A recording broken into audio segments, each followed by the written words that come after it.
From Kansas State University, this is Agriculture Today. Eric Atkinson with you. Here's what's coming up.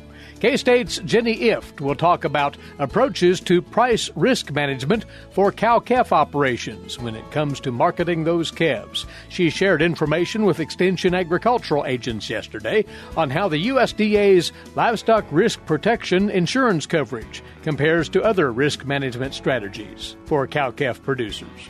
Also, K-State's Wade Weber reflects on the 4-H program's accomplishments in Kansas in 2021, despite the ongoing pandemic disruptions. In talking with Jeff Wickman, he says that 4-Hers and adult volunteers are to be commended for their perseverance amidst those challenges. And with another Stop, Look, and Listen, K-State's Gus van Der Hoeven. All that here on Agriculture Today.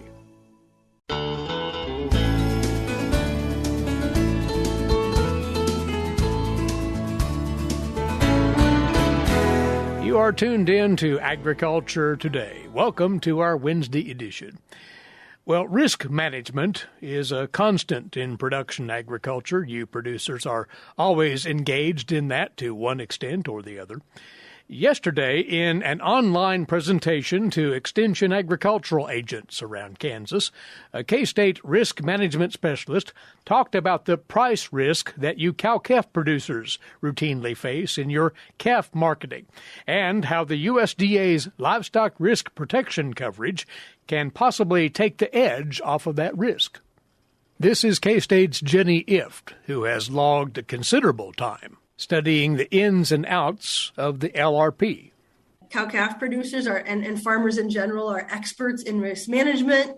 There's markets, there's politics, and a lot goes into raising a successful cattle herd.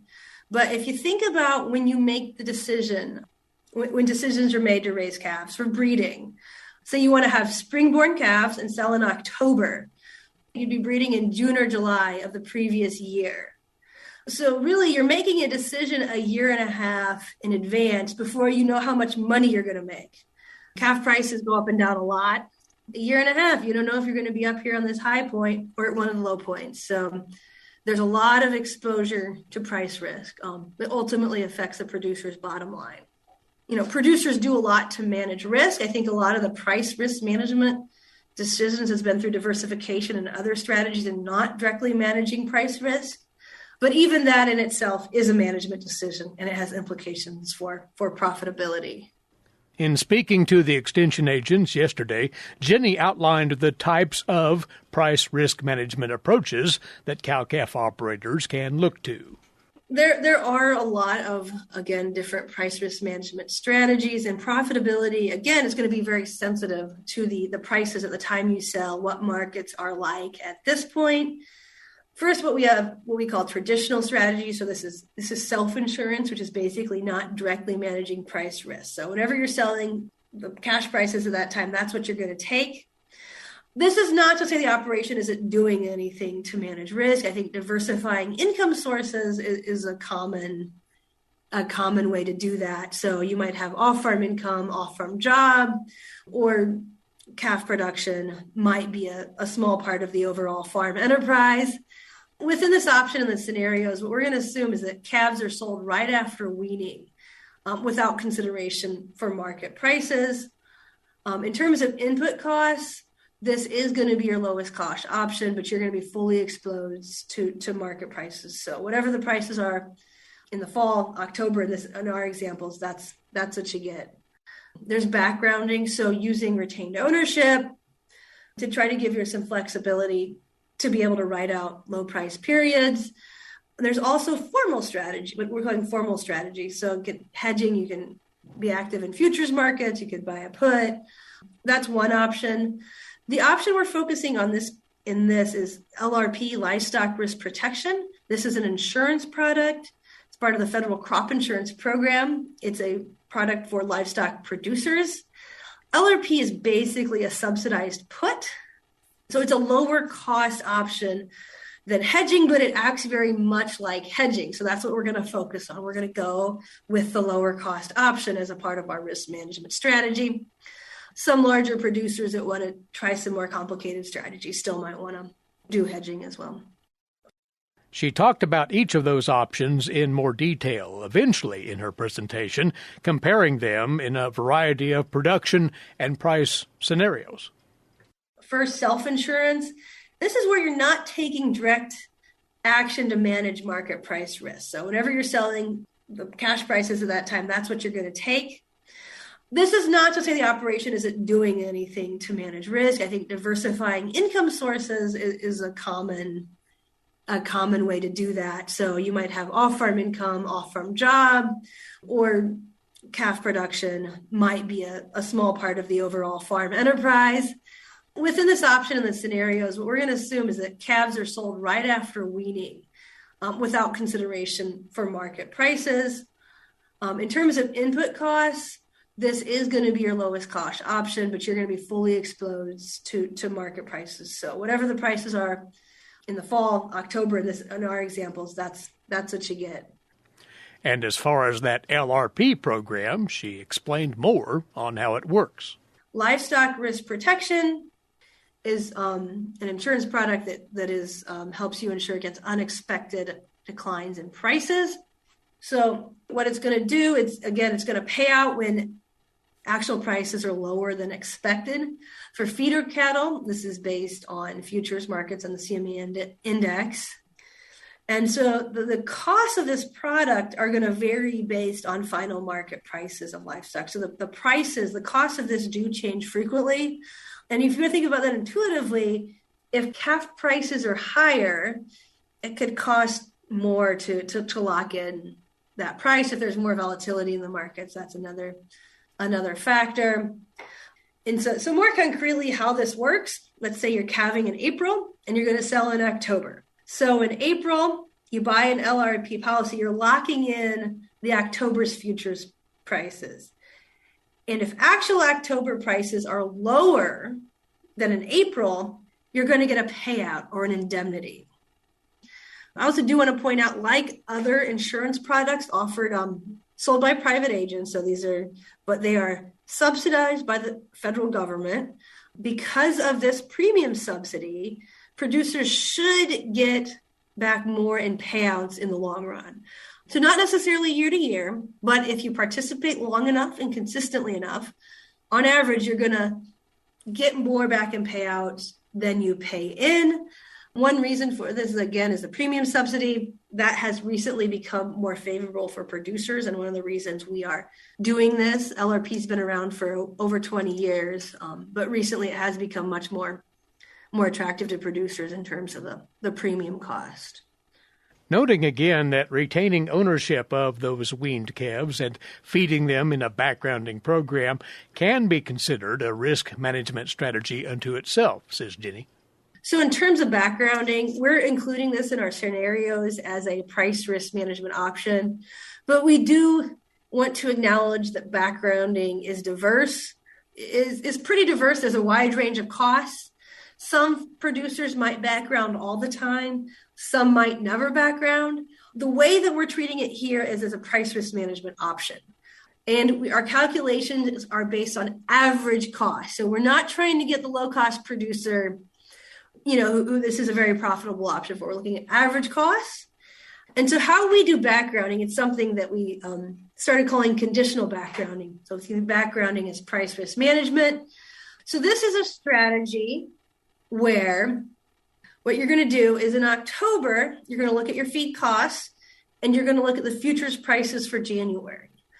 And if those futures prices and those feed costs support that you'll be profitable. So you're going to do the math and say, okay, so I'm going to make more money based on expected prices in January. I'm going to make more money if I wait. Again, we understand that a lot of people with background are much more flexible than this. And I did want to also say with backgrounding, there's going to be obviously added cost. Feed is the big one. You also have to have buildings, vaccination. It's also going to take some time and knowledge.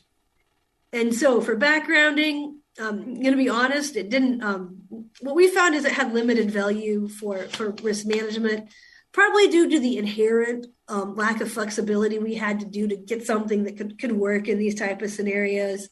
But we would say that backgrounding with our strategy was better than backgrounding every year. Again, Jenny walked the participating agents through a number of different price and insurance coverage scenarios based on actual cattle and feedstuff price data from 2005 through 2020. And in general, this is where that livestock risk protection stands. I know a lot of producers that when they think about insurance, whether it's crop insurance or livestock insurance, they think, is it going to pay out? Am I going to get more into it than I put out? In summary, there's no right way to manage risk here. And the approach we try to take is by looking at costs, looking at what your prices are with and without, and looking at your profits. What are your returns from participating? If you do LRP or backgrounding, that's going to increase your costs up front. LRP is providing protection against unexpected price declines. The premium subsidy has increased. So it's a better value than it used to be.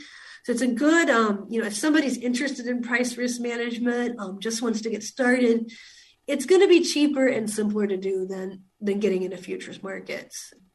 And I would also say that LRP and backgrounding are both more flexible. You can do both. There's some rules with LRP. You can't sell too early, but you can use it in a lot of different ways. Again, if you have producers that are looking at LRP as look at it as an investment. If that's important, we'd say you want to look at 95%. K-State Risk Management Specialist Jenny Ifft there comments she made on livestock risk protection coverage for cow-calf producers. This in an informational session for Extension Agricultural agents yesterday. Learn more from Jenny's materials on this topic at agmanager.info. Again, agmanager.info. We'll be back with more on Agriculture Today.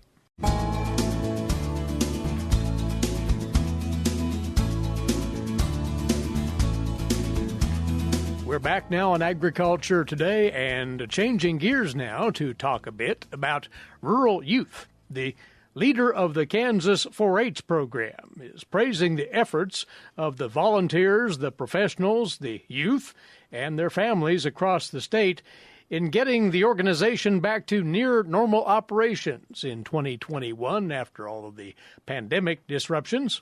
He says that this new year, 2022, promises to be even better for this leading youth organization in the state. K-State's Wade Weber talks here with Agriculture Today's Jeff Wickman. Wade, as we think about 2021, a very challenging year again for Kansas 4-H, but a year that you made it through just like you did the year before. Absolutely. We want to continue to enter this season of hope.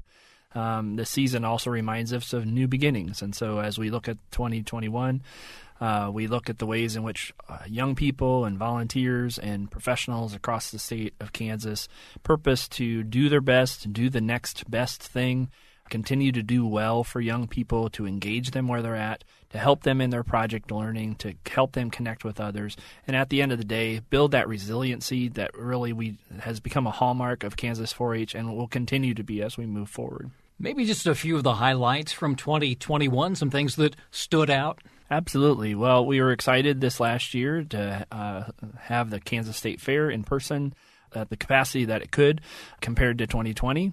We had the opportunity for the Kansas Youth Leadership Forum to happen at Rock Springs this year, where we had many hundreds of young people from across the state of Kansas, elected a new State 4-H Youth Leadership Council.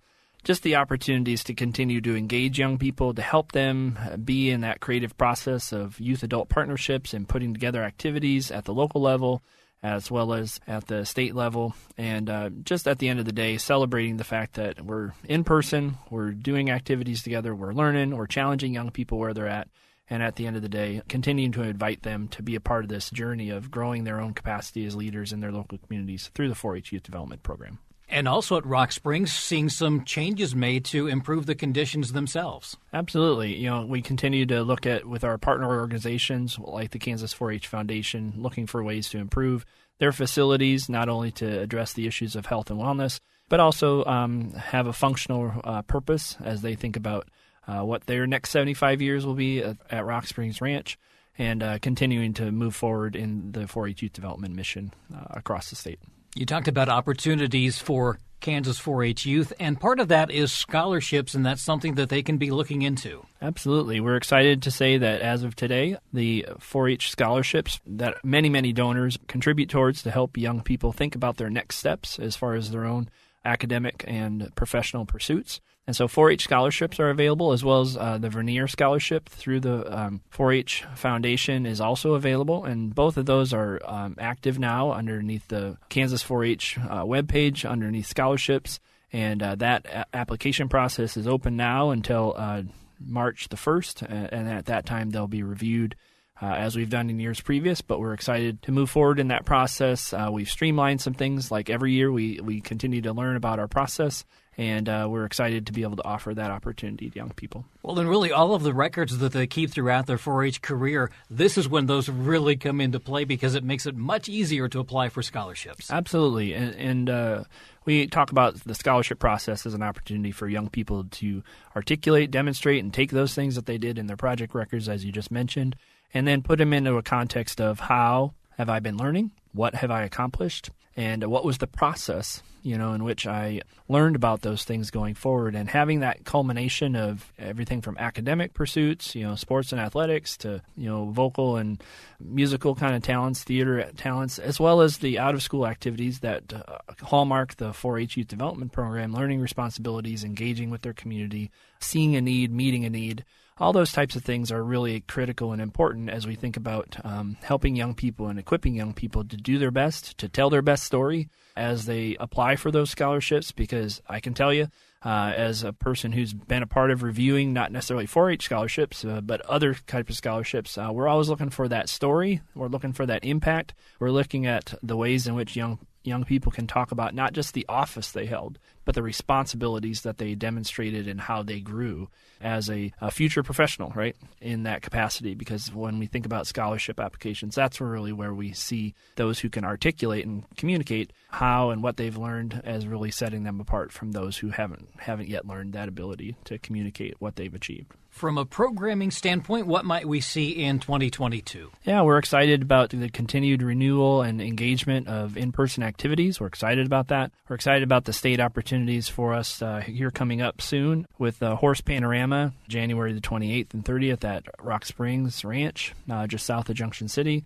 An opportunity for those in the horse program to continue to refine their skills and engage in high-quality learning opportunities. We're also having opportunities for volunteers. Our dog project is one of the most popular projects as well. We have a judge's certification training that's going to be happening on the 23rd.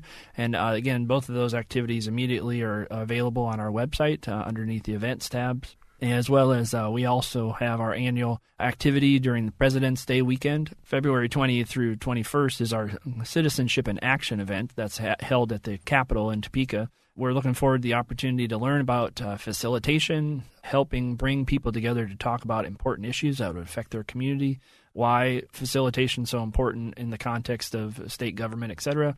Because at the end of the day, it's about identifying a need, meeting a need, and equipping young people with the tools to help guide their community to those very important decision-making topics. So we're excited to launch those things again in person. Then lastly, kind of on that same citizenship engagement process, we have committed to providing a delegation from Kansas to our Citizenship Washington Focus, which is an opportunity for young people to go to a national event during that first full week of June. And so it would be right around the time Discovery Days typically on the K-State campus is the week before.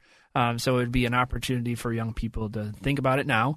And registration for both CIA as well as CWF will be coming out very shortly here after the first of the year. So we're excited to launch those opportunities and continue to invite young people to grow their capacity to be leaders in their own community with real tangible skills regarding bringing people together, guiding a decision-making process, and really ultimately working towards solutions that benefit their community. As you mentioned, a lot of opportunities, and for those who are not engaged currently in 4-H, they can do it at any time throughout the year. Absolutely. The 4-H Youth Development Program is a program that is open to enrollment all year round. There are some timely things when it comes to events that, if sign up later on, then you're not going to be able to participate in certain events. But those are just the deadlines for events. But as far as participation in the 4-H Youth Development Program all year round, it's open all the time to join, to continue to start your leadership journey. And we're excited to do that as we go into 2022. And you can talk to your extension agents, or you can also just go online. Absolutely. Otherwise, kansas4h.org is a place that you can find us on the web. State 4-H leader Wade Weber of K-State there, talking with the K-State Radio Network's Jeff Wickman.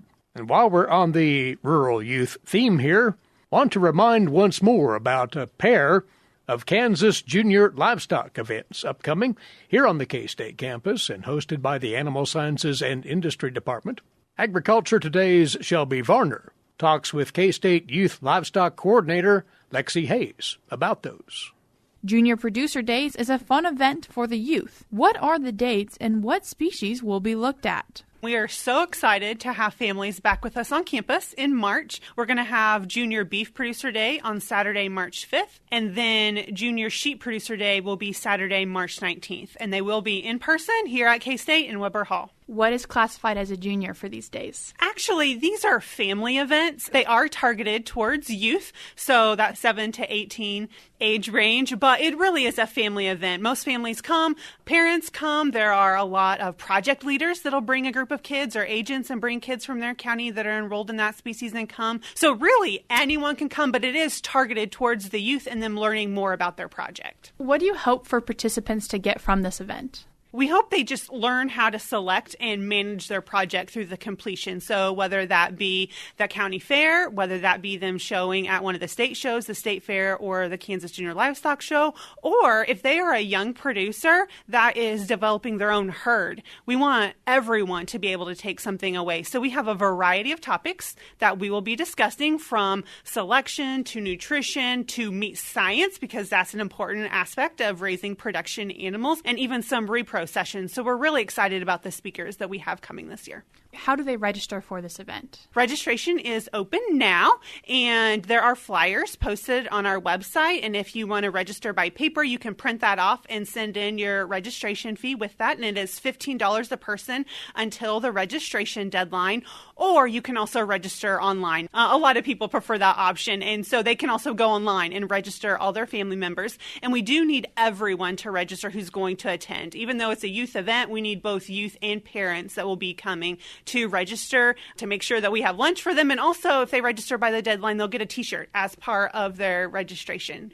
The beef deadline is February 11th, and the sheep deadline is February 25th to get those registrations in. K-State's Lexi Hayes talking with Shelby Varner there. For further information on the Kansas Junior Beef and Sheep Producer Days, it's as easy as searching for K-State Youth Livestock. That'll take you to the appropriate website. Agriculture Today continues in a moment on the K-State Radio Network.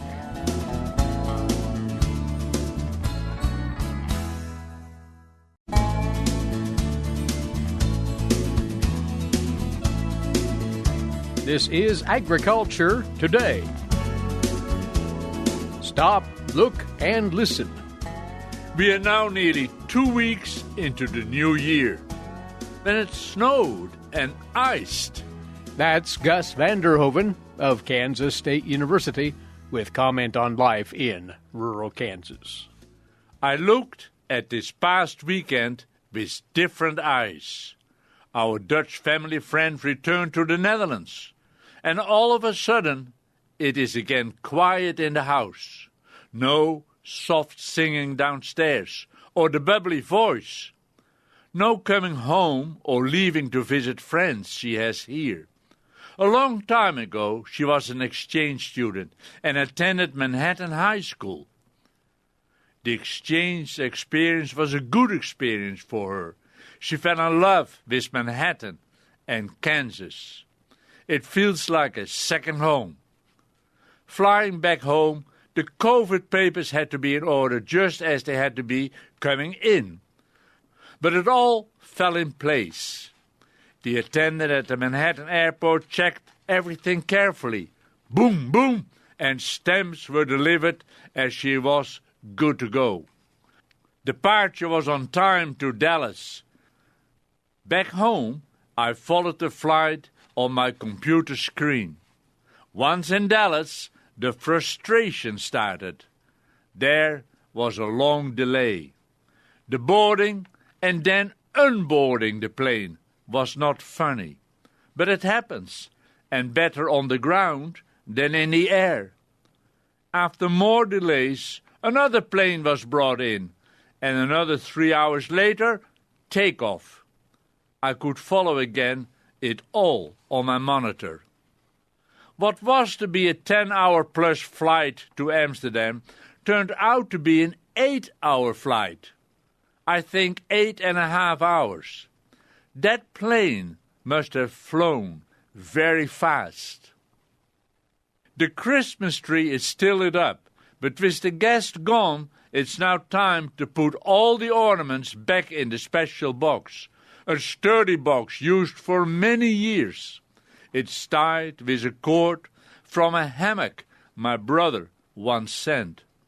The straw, homemade ornaments from him, from Norway, carefully hung in the top of the tree. Tom, my brother, has been dead for a long time. The old ornaments all hold memories, just like yours do. They will go back in that box, carefully wrapped. I will write a note to whomever opens the box next year. I hope and expect it will be me, but I will be 90 in April. It dawned on me that is quite an age to still be doing a lot of things. I am a lucky man, and there's still a lot to do. That brings me to the realization that the holiday season is special. Most Christmas trees will already have been discarded, or I hope recycled. I will set mine near the bird feeder, and later use it for kindling. The holiday season is behind us and fading, and the days ahead of us make the new year. We have done all the wishing and making up of resolutions, but now the real work begins. I do not want it to be just routine. I want all of us to make the day special, and even if it is routine work that we do. If you get up in the dark in the early morning, look for the moment the sun rises and throws its warmth about, even on a cold day. I felt it standing in the early morning sun. It is a real good feeling. Gus van Der Hoeven of Kansas State University with his weekly commentary on life in rural Kansas. That'll do it for our Wednesday edition. Thanks, as always, for tuning in. Eric Atkinson here. This has been Agriculture Today over the K-State Radio Network.